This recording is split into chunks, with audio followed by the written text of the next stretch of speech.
My name is Munroe. I'm a novelist, a filmmaker, and a game maker. So we were talking originally about, a subject that I could talk about in the run-up to the screening of Haphead. The combination of something in the media and some of the games work I do sort of led naturally to Machinima. However, I felt a little bit conflicted about it because it's something I've worked with for the last 10 years, but I've always sort of felt like the name Machinima is a little bit too big for its britches. Something like Let's Play has it starts at a place of approachability, as a term for the how YouTubers will play games and talk over them.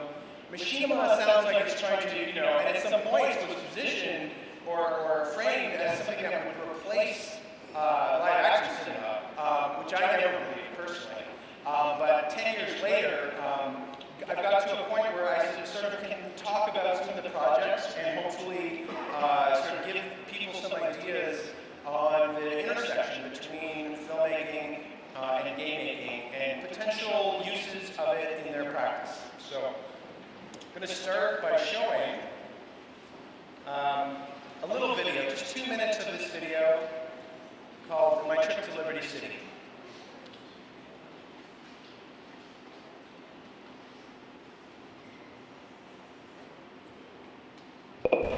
Okay, this is just some of the video from my trip to Liberty City. I heard so much about the place. It was written up in newspaper after newspaper. It's the place where the game Grand Theft Auto 3 is set. I actually had a pretty good experience the first day. I ran into a little bit of work. A fellow gave me some money just to drop a girlfriend of his. The next day I show up and he had a more dubious kind of mission for me. And introduce a bat to his face, then take his paw, restrain it. I want compensation for this insult. I just didn't feel like it. I mean, it was a great day. It was beautiful out. The sun was shining, and I didn't play baseball, much less kill someone with a baseball bat. So I felt like maybe I sort of misled him because I was kind of, I looked like a thug. The default player skin is a thug. So I decided to change it to something that was a little bit more reflective. Just a Canadian tourist skin who made. Has a big grin and a camera. There's a lot of talk about all the cars in Grand Theft Auto and all this kind of thing. But I never feel like, getting into cars is the best way to see a city. I feel like if you really want to see it, then you should just walk around, get to know it a little bit on foot. Like for instance here, I found this little nook in an alley. Just went down the alley on a hunch, and sure enough, there was a stairwell there, and see, leads right up to this beautiful rooftop. It's something I never would have found in a car. And rooftops have a special place in my heart, and obviously the game designers' hearts as well, because they put a lot of effort into making it, it's kind of a tribute, I feel, to urban spaces. Things from Grand Theft Auto, including this rooftop. But, I got a good sort of view of my neighborhood here and looked down the way, and I noticed there's a big patch of trees, which is something I never expected in a video game about the city. So I decided to try to find my way to this park or whatever it was. Okay, that's probably enough. Thanks. My radar, of course, was telling me, which way to go to. Sorry, Harris. Just stop it and go to the next slide if you don't want. It's 7 minutes, about 5 minutes too long, but it's on the internet if you want to watch the rest of it. So yeah, that was something I put out in 2003. Probably should have prefaced it so it doesn't look like I'm obsessed with retro games or something. But basically, in that time, it went viral. It got slashdotted. It broke my server. This was pre-YouTube. So it was like, there was like a tremendous amount of attention for this tiny little project that I made in an afternoon, as opposed to the projects I spent years on. So it was a strange experience. We got, lots of mentions and various things and screenings in various places, and name checked by various kind of luminaries in the thing. But basically, as you can see from this, it's basically using this sort of travel photo slideshow kind of frame to kind of discuss some of the things that I was actually really passionate about that particular game. At points I was, it's most of my work has an element of sincerity and an element of smartassery, which is a copyrighted term. But it's not something that I actually disbelieve the whole notion of like how Grand Theft Auto, the creators of Grand Theft Auto, really put in way more detail than they needed to for the type of game it was. And it does feel like a love letter to some extent from a bunch of coders in Dundee about the imagined New York that they had in mind.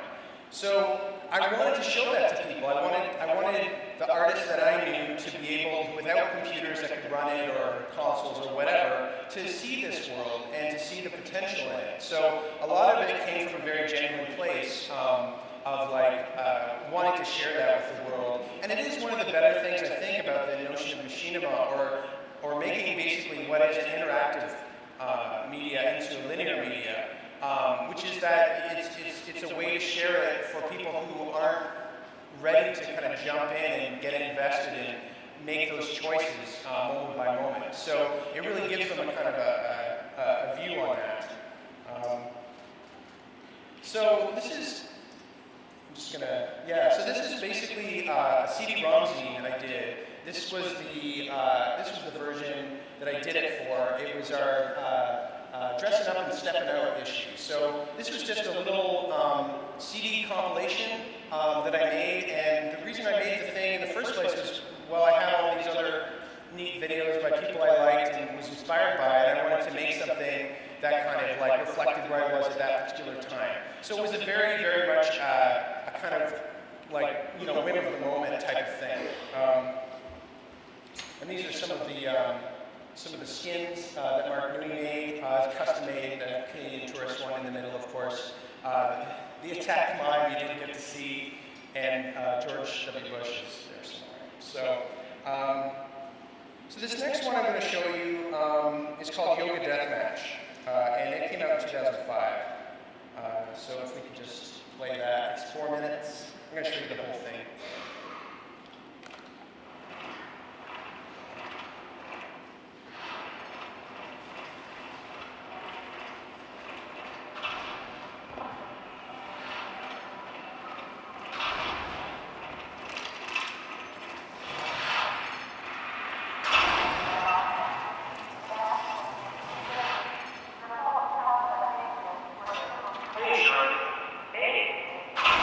Sorry, man. I didn't know that.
busting someone amazing. Some ridiculous, awe-inspiring contortion of the body. Like this kind of stuff.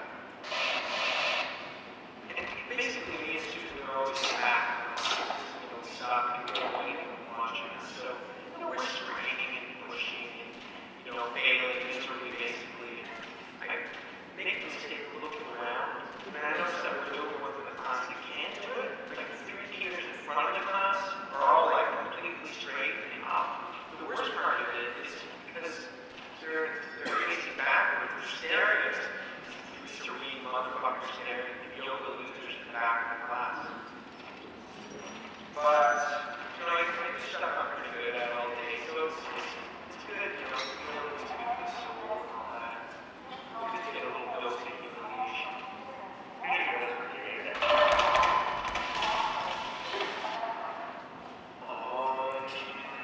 Thanks. Okay, so we can move to the next slide. You don't have to listen to me long. So as I was saying, that was in 2005, and it was funded actually by the Canada Council for the Arts. After the success of my trip to Liberty City, I was really interested in doing a kind of a bigger collection of shorts. So I did something consisting of 7 shorts about video games in some fashion. Some were machinima, some were interviews with indie game makers. This is back in 2005.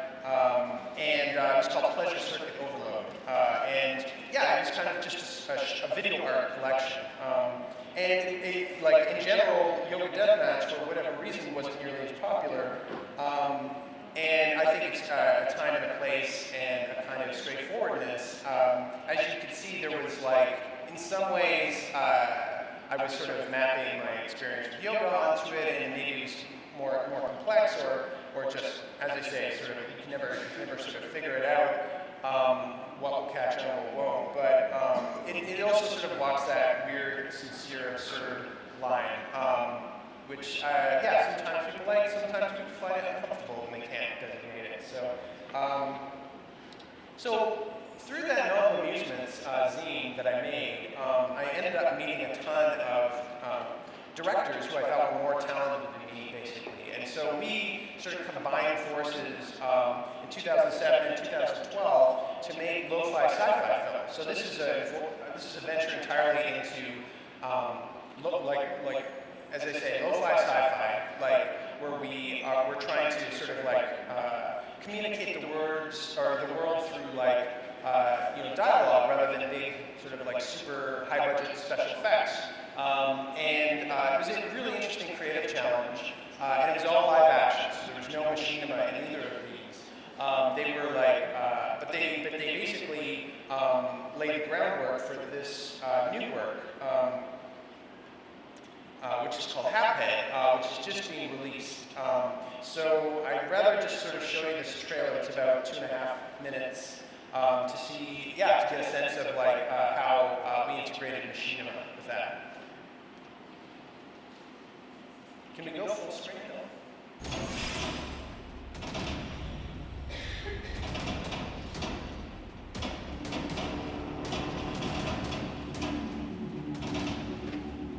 Trust me, let's see what's difficult sometimes. I'm sure you can make an entry-level job in the gaming industry. Video games have to feel amazing, and that's where the next gen happening innovation comes in. So you're working in games factory, but you don't get to play games. It is pretty cool. Where you can listen to the world. I can't wait. They know just how much work will find it. But no.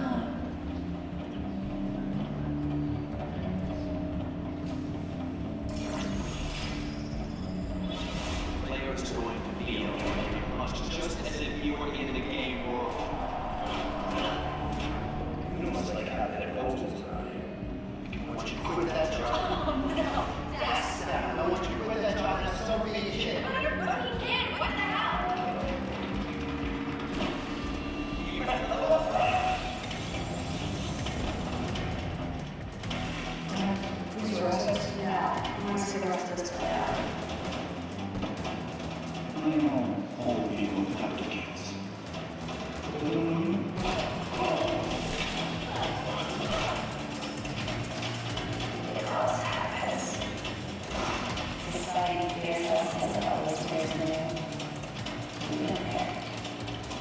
future laws class.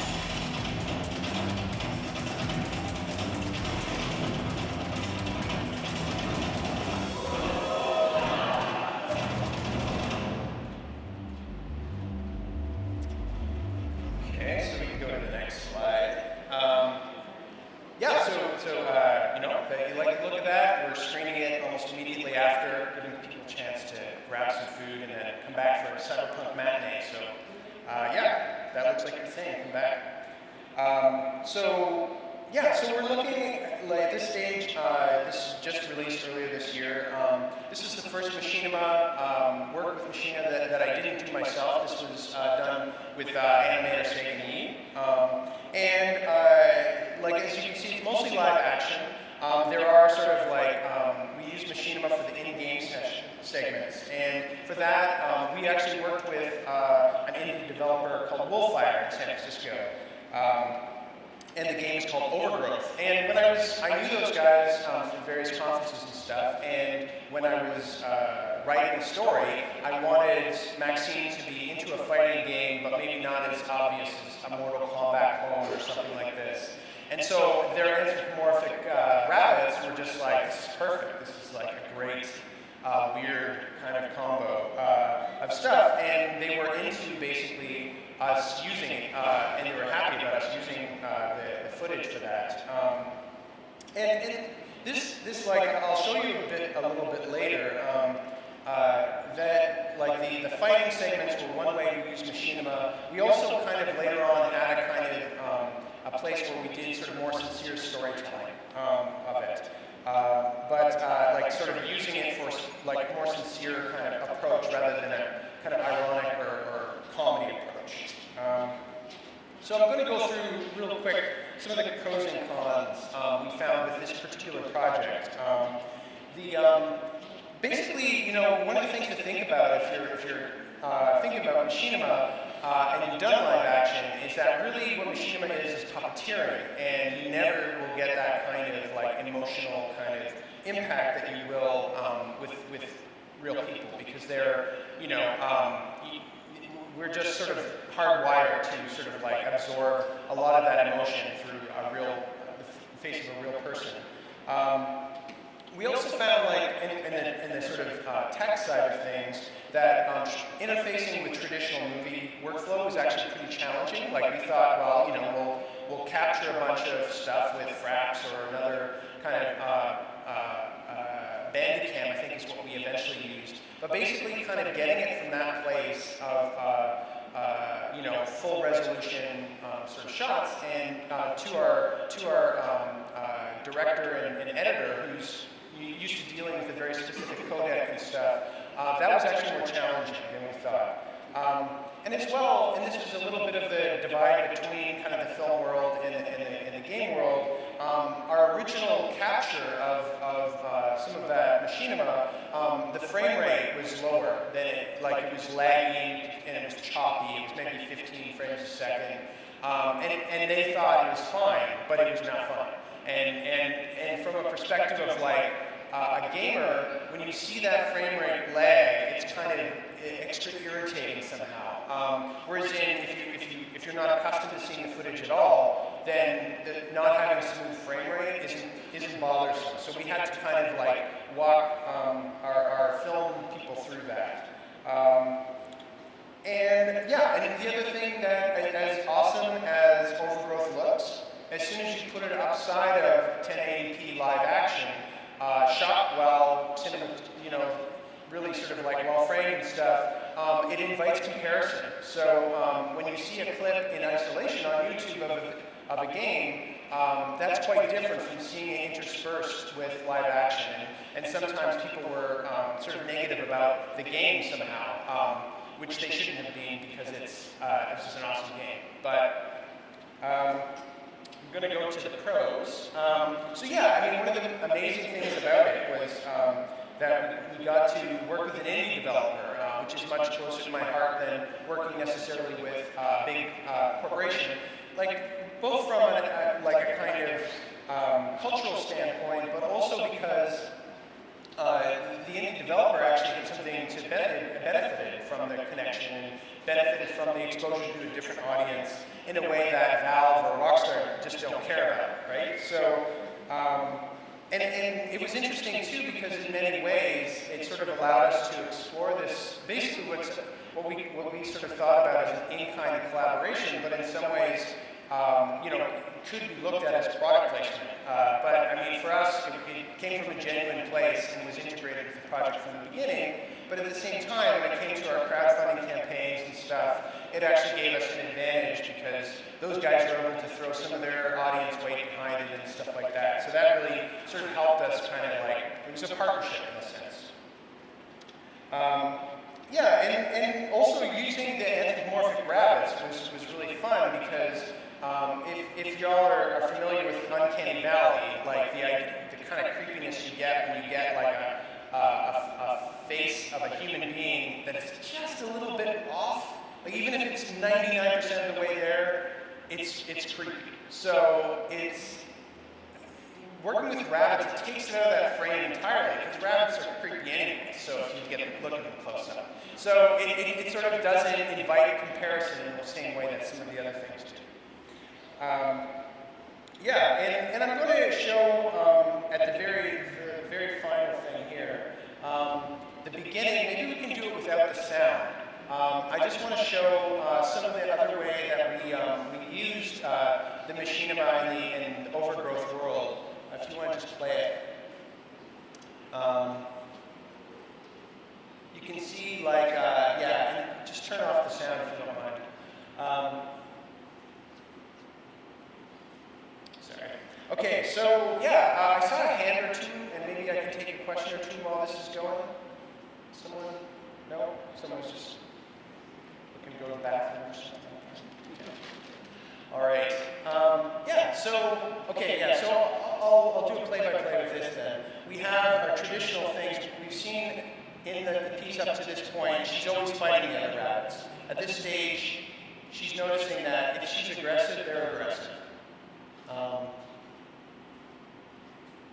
And then, yeah, there's a kind of, what we were able to do, I think, in this piece is like set up a thematic resonance with the live action that wasn't like that wasn't just about showing off the technology of the particular haptic cables and stuff like that.